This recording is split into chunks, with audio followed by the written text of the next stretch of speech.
the 19th of July, 2024, 12:01 a.m. Eastern Time.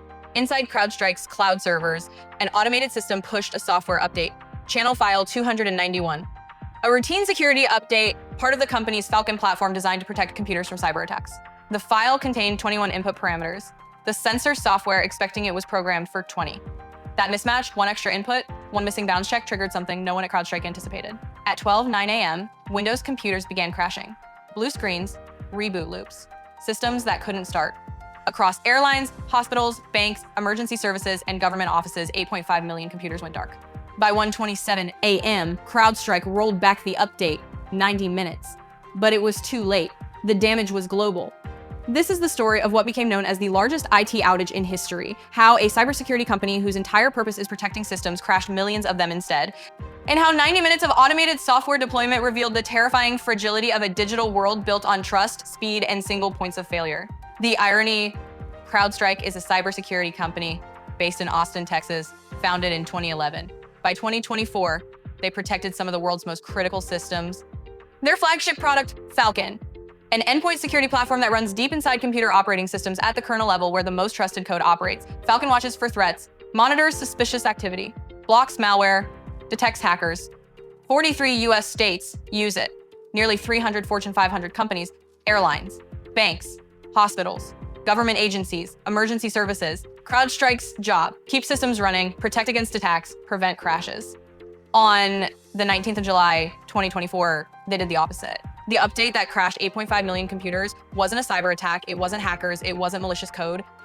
It was CrowdStrike's own software update designed to make systems more secure that brought them down. Tech analyst Troy Hunt posted on X, this is basically what we were all worried about with Y2K, except it's actually happened this time. The comparison was apt. For years, people feared that a software bug would trigger mass technology failures. On July 19, it finally did. But the bug wasn't in some legacy system built decades ago. It was in brand new security software released by one of the world's leading cybersecurity firms, deployed automatically to millions of machines. The irony was not lost on anyone. 12:09 a.m., the cascade begins. The first crashes started 8 minutes after the update deployed. Windows computers running CrowdStrike Falcon sensor version 7.11 or higher began displaying the blue screen of death, the infamous BSOD. Error messages flash, driver over and stack buffer system thread exception not handled. Then reboot, the computer tries to restart, Falcon sensor loads, crash, blue screen again, reboot, crash, an infinite loop. IT administrators arriving at work or waking up to emergency alerts found thousands of machines trapped in boot cycles, computers that couldn't start, systems that couldn't be accessed remotely because they never fully booted. The timing made it worse. The update rolled out at 12:09 a.m. Eastern Time, 4:09 UTC. In Europe, it was morning, offices were opening, employees logged in, computers crashed. In Asia, it was afternoon, peak business hours. By the time CrowdStrike engineers identified the problem and rolled back the update at 1:27 a.m. Eastern, 5:27 UTC, the damage had cascaded globally. Europe and Asia had more of their workday disrupted, but even in the Americas, where most people were asleep when the update deployed, the impact was devastating. Because the systems affected weren't just office computers, they were the systems running critical infrastructure, the industries that stopped. Delta, United, and American Airlines grounded flights. Over 3,300 flights canceled on day one, another 6,000 plus delayed. Airports filled with stranded travelers. Gate agents worked with pen and paper. Delta struggled for days. By July 24, 5,000 plus flights canceled. $500 million in losses. In October, Delta sued CrowdStrike. Southwest, running outdated software, was unaffected. Sometimes being behind protects you. Massachusetts General Brigham canceled all non-urgent surgeries, electronic medical records, inaccessible. In Germany, University Clinic Schleswig-Holstein's hospitals stopped scheduled procedures. Emergency care continued, but chaos reigned. Banks ATMs offline, mobile banking dead, transactions frozen mid-processing, banking sector lost $1.15 billion. Emergency services, 911 dispatch systems down in some jurisdictions. When systems that manage crises crash, the consequences are measured in lives.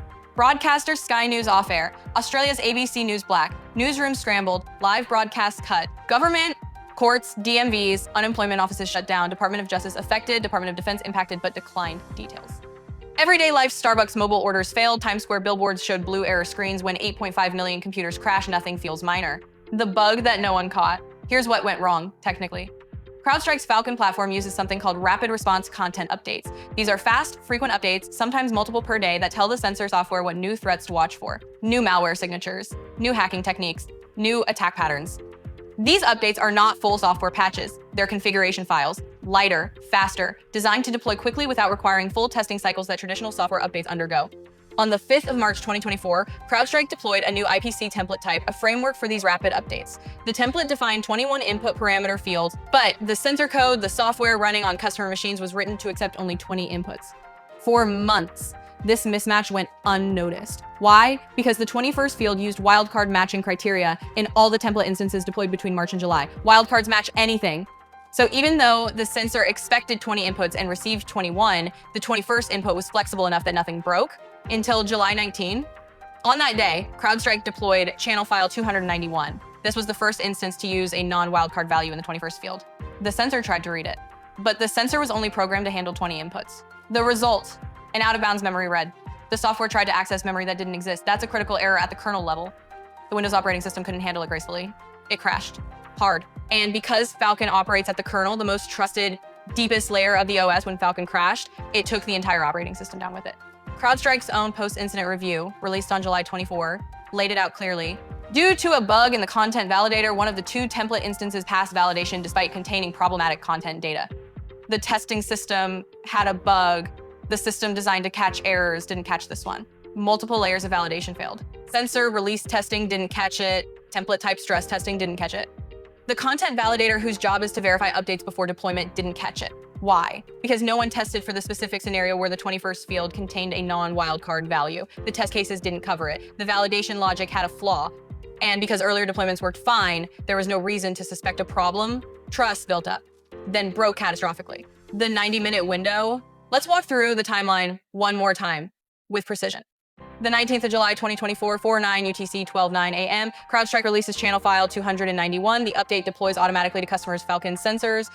4:09 to 5:27 UTC, the window of doom. Any Windows computer running Falcon sensor 7.11 plus that is online and receives the update crashes. 8.5 million machines affected. 5:27 UTC, 1:27 a.m. ET, CrowdStrike identifies the issue and reverts the update. Computers that boot after this point are not affected. 90 minutes. That's how long the faulty update was live. But reversing the update didn't reverse the damage. The 8.5 million computers that had already downloaded it were stuck in boot loops. They couldn't automatically pull the reverted update because they couldn't boot. The fix required manual intervention.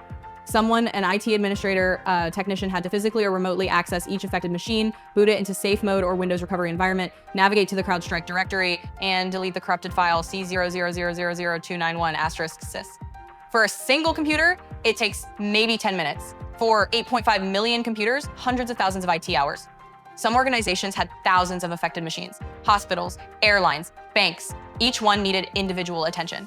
CrowdStrike CEO George Kurtz appeared on NBC's Today Show and apologized. "We are deeply sorry for the impact that we've caused to customers, to travelers, to anyone affected by this." He acknowledged the fix would take some time, especially for customers without in-house IT expertise. Forrester analyst Ali Mellon put it bluntly, "This is going to be a long and arduous process." The cost?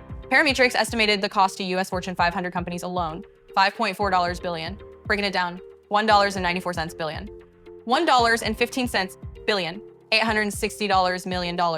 Those figures don't include smaller companies, or lost productivity, or reputational damage, or the countless hours of manual recovery work. Global estimates range as high as $10 billion.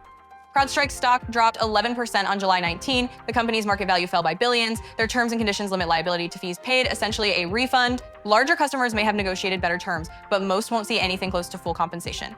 Delta's lawsuit seeks $500 million. Other companies are exploring legal action. Class action lawsuits have been filed on behalf of investors. But the real cost isn't just financial, it's trust. The fragility revealed.